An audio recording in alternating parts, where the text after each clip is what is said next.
Hello there, Sarah from 17 once again. This is my Devil May Cry 4 S rank Dante Must Die mode walkthrough. We're on mission 2. We're playing as Nero. Nero is the easy mode variant of this game. He has the Devil Bringer, which is essentially a pull enemies to you, / grab them and do really powerful throws, and for the most he's pretty simple to control. A couple of things to bear in mind. The first thing you should always do on this game, I believe, to get better, or to help you get your combos quicker, is to practice the max exceed / the max act technique, which I haven't played this game for about 5 years and I'm not very good at it, and even in my heyday I wasn't that good at it. I find the timing very tricky, especially when you're trying to do it mid-combo, but the trick to boosting your rank to get the stylish points is to get as many max exceeds as you can, and while you're doing just your standard moves. If you can do that, you will have no issue hitting any of the stylish requirements. If you're like me and you struggle to do that, then you might have to go out of your way to do extra fights, but it's one of those tricky things where the hardest part of this mission to get the S rank is probably the style requirement, because the enemies die so quickly you don't have enough time to boost the rank unless you're really good at the exceeding. The second thing I would recommend you do if you want to get better / get better scores is put the trigger, either trigger, whichever one you prefer, to the gun button. So change it from X to right trigger or left trigger. What this will do is it will constantly allow you to be charging your gun while you fight. Admittedly, it takes some adjusting to get used to it. When I used to play this back in the day, when I thought I was pretty good at it, I never remember having a problem holding the trigger. I just did it. When I've been recording this, I've actually blistered my middle finger from holding the trigger because I'm not used to doing it anymore. So it just goes to show it's pretty intensive on your hands, but once you get used to it, it's incredibly effective because it's damaging, it stuns enemies, it's such a fantastic technique, and it makes a pretty easy campaign even easier if you get good at it. Because a fully charged gunshot will stagger almost every enemy when fired at them, and then the detonation that happens a few seconds later will also launch them. So it's a great way of stunning frosts, it's a great way of stunning everything. A couple of things to bear in mind as far as staying alive.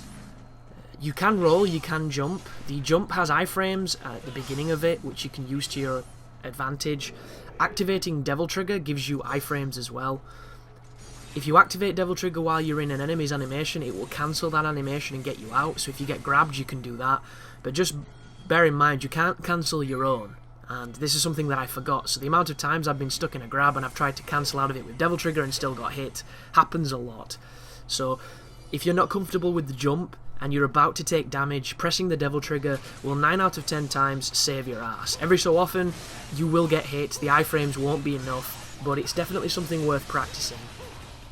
And another good thing to know as well, whenever an enemy is doing an attack they can be pulled with the Devil Bringer. This works on almost everything. A good example is the Frosts. When I first fight the Frosts on the next mission, I get my ass kicked because I've not fought them in a long time and I forgot how to fight them. And you essentially need to keep them in a state of stun, because if you don't they will attack you, or they'll guard, or they'll counter, and they can be a bit of a nightmare. A little bit similar to the assaults on this game, but as long as you keep them stunned by grabbing them towards yourself, you can control them. And you can also control them by activating your Devil Trigger, because it will break their guard. There's a handful of different techniques you can use. But I cannot even get across how important your timing is for the max act stuff, because it just makes things so much easier. And I remember being a lot better at it, so it's frustrating knowing that I've lost my timing, but at the same time I know if you practice and you put your timing, you can get that timing back. And this is a project that's going to be pretty quick, because I'm not going to say I'm not feeling it, but I think my time with Devil May Cry is past. And I mean Devil May Cry 4, not necessarily the series, because I used to love this game. I used to think it was amazing, and when I've come back to it I'm seeing a lot of holes in it which don't age as well as I would have liked them to. And I'm blaming it on Bayonetta, because Bayonetta's just fucking flawless in some ways. Yeah, this is a tricky fight, this one here, because the assaults like to block, so the best thing to do is to stun them with your gun and then grab the other one. You want to keep them off camera as much as you can, because the camera is the third most important aspect of this game. Enemies off camera are generally pacified. As soon as they're on camera, they will become aggressive. If they start an attack on camera and you move the camera away from them, they will continue that attack. This works for projectiles and other things of that nature, so you need to be aware of this, because if you're not, you're going to take hits. One thing that you can't really avoid sometimes is when you can't quite see what's happening due to the shitty camera angles at times, or when everything's really crazy and there's an enemy covering your body and you couldn't tell that they were blocking you and you took a hit. And the good thing to note is you do not have to no damage this game to get the best rank, which I really like because it takes a lot of the pressure away from those runs, and you know, it allows the people that want to do that, they can show off and have really impressive gameplay. But for the average Joe who just wants to get through this, you know, you don't have to have that perfect level of gameplay, which is really useful. But the single most tricky aspect of this is I've set myself the task of getting S rank in every criteria. This guide would have been recorded in a day if it was just an S rank, but because I want to get S in every criteria, there's a few levels that have took a handful of retries, because I don't know where the orbs are. And I fail on orbs a lot on levels that I'm not quite familiar with. And a lot of the time, it's a secret cache of orbs that you're not aware of, like this one over here. If you don't pick these up, you will never get an S, because they count for so many. And you'll chop all the furniture in a level, like the bins and stuff, and you'll feel comfortable that you've smashed everything you could see. And then you'll get like a B, because you didn't find one of those secret stashes, and it's kind of frustrating. And the levels that I struggle with to get the triple S rank on are always the levels that I never liked when I used to play it. Namely the Agnes fight when he's the window and you have to throw the swords at him. I've never liked that mission. And the Sanctus fight, the first Sanctus fight. For some reason, I'm so impatient on that boss, I try and rush it and I end up making a lot of mistakes, which is just not clever. And it ends up just punishing me and making me have to play it too much. But I ended up doing that level 5 times. Because I kept fucking missing the orbs, and I was like, I have found every orb on this level, how do I keep failing this criteria? And it turned out it was a secret cache. So if you're having issues finding the orbs, it's probably some cheeky thing you have to stand on, and it will give you orbs. But the style points for this level, I think it's anything over about 10,000. And I'm telling you guys, if you can get those max exceeds, you will have such an advantage. Or if you can do burial really aggressively, where you don't drop your combo by getting hit and you're constantly attacking him, you can get to triple S and you can keep it, and you shouldn't have any problem with the stylish rating. But as I've mentioned, I'm very rusty at this game, and my burial is weak, which is kind of hilarious because when I used to play it when it first came out, to get the Proud Soul achievement, which meant playing the game a shit ton, I just used to do mission 19 on Dante Must Die repeatedly. And mission 19 is every boss in the game except for Sanctus and Credo.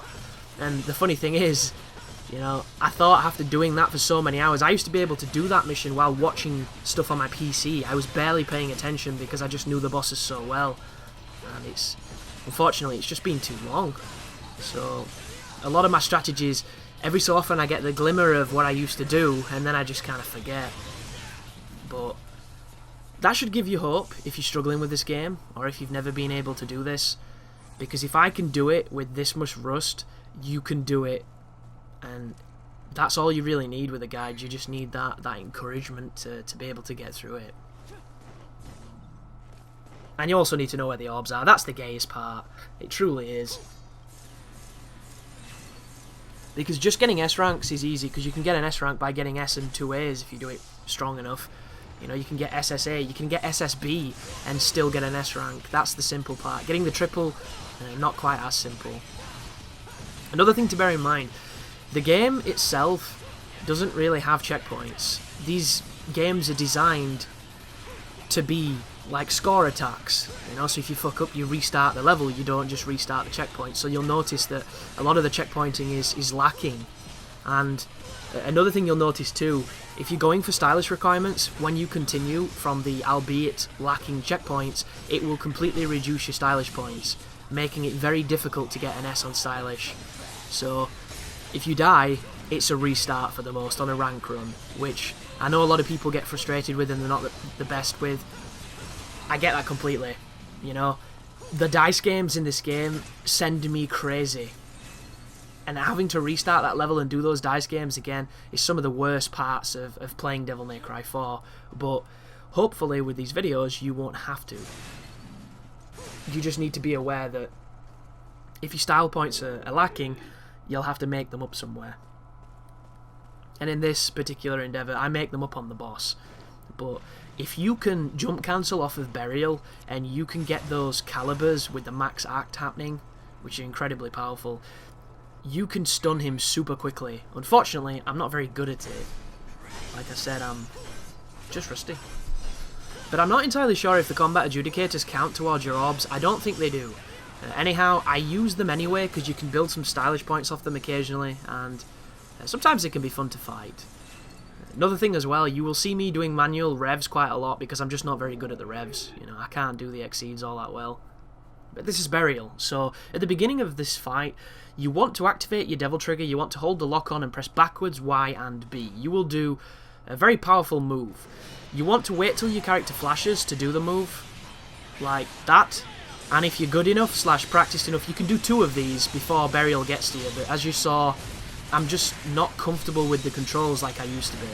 And if you jump and buster this boss, you can then get close to him and buster him again. And the double busters is some of the most damage you can do. An optimum run here would be for you to shoot him with a charged gun, streak in with a level 3 streak into the second buster, but once again, oh, I'm going to get hit by this too. Yeah, I jumped far too early and I had no Devil Trigger, so just be aware whenever he does that, one of the ways that's best to avoid it is to lock onto him and roll, because the roll can be super useful for super fast directional attacks. I'm just sloppy, there's no excuse.